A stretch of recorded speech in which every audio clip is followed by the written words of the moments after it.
Butetanoia! Bienvenue à Mos Espa à la recherche de quelques pièces pour réparer un vaisseau. Et Watto est là pour vous les vendre.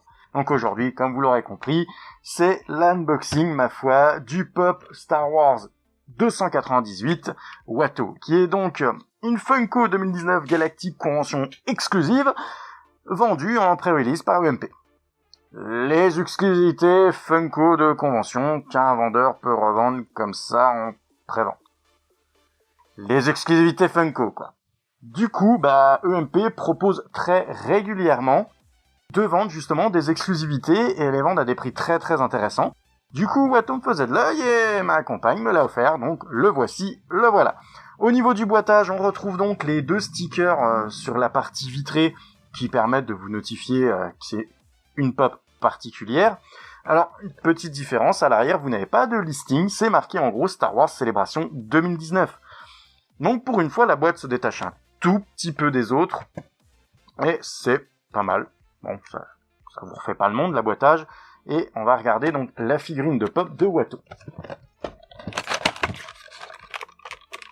Alors, comme à leur habitude, toujours très bien renfermé, on peut l'exposer tel quel.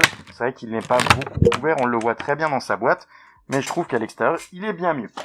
Alors, il est un peu plus petit qu'à l'accoutumée, il est fait dans un plastique mou comparé aux autres. Il a un petit promontoire derrière pour le supporter, donc en plexi transparent, pour lui donner un petit effet donc volant. Il a juste un pied sur le socle. Bref, au niveau de la pose, il y a de la recherche pour pouvoir vraiment représenter Watto en train de voler dans son atelier. C'est vraiment pas mal du tout. Au niveau de la pose, beaucoup de travail au-dessus, il n'est pas du tout statique. C'est le moment où lui dit qu'il veut du palpable, que les Datari républicaines ne feront pas l'affaire. Donc autant dire qu'en même temps, c'est une de ces répliques assez cultes au passage, et c'est franchement bien. Au niveau de la gravure du corps, franchement, ouais, très très très bien. On voit juste, on a une partie où on voit là une trace de moulage, mais elle est relativement discrète par rapport à la figurine, donc ça passe très très bien. La peinture du corps, pareil, n'est pas en reste, elle est vraiment très très belle.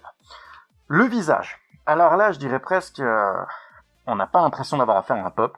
Bien sûr, il y a toujours cette grosse tête, ces gros yeux, mais voilà, ils lui ont fait quelque chose dans le regard où on sent la malice et la filouterie du personnage. La sculpture de la tête est vraiment bien faite, jusqu'à l'arrière du crâne et tout. Il est vraiment très très très travaillé. Pour moi, il est au-dessus de la moyenne de ce que fait Pop au niveau Star Wars, alors qu'il les soigne déjà franchement bien. La Pop est vraiment magnifique. C'est une bobblehead, même si je l'ai pas précisé. Comme je dis toujours, la plupart des Star Wars que je connais sont des bobbleheads. À mon avis, il y a que ça. Mais voilà, c'est franchement une belle figurine. Si vous avez aimé l'épisode 1 et la prélogie, et notamment Watto, qui est franchement un personnage assez sympathique en lui-même, cette pop est franchement à mettre dans votre collection. Même si vous n'êtes pas quelqu'un de très persuadé par les pop, je pense que celle-ci pourrait vraiment faire pencher votre cœur en faveur de cette figurine, puisque comme je dis, on n'a pas tellement l'impression que c'est un pop. C'est ce qui est carrément encore plus fun. Le fait qu'elle soit en plastique un peu souple va vous permettre d'avoir quand même les ailes, par exemple, qui ne casseront pas ou autre. C'est vraiment une figurine bien pensée. Elle est vraiment magnifique. Si vous pouvez, franchement, n'hésitez pas de la prendre. Elle est vraiment terrible. Allez, je vous remercie d'avoir suivi ça. N'hésitez pas à me rejoindre sur la page Facebook, à liker, commenter cette vidéo sur YouTube. Et je vous dis à la prochaine.